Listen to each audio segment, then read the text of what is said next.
Hey everyone, welcome back to Eva's Smart Kitchen. Today we're making a delicious brownie mug cake. You'll need vegetable oil, milk, salt, flour, cocoa powder, sugar, and some chocolate chips.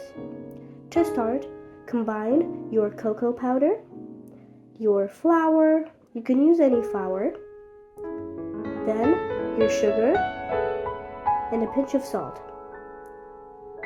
You can stir using a small whisk or a fork. Then, add your milk. Mix it together. Then, add your vegetable oil. Mix it together until it forms a consistency like this.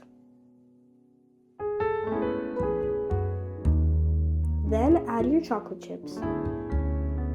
Mix it up really good. Then microwave on high for 1 minute and let's see the final result.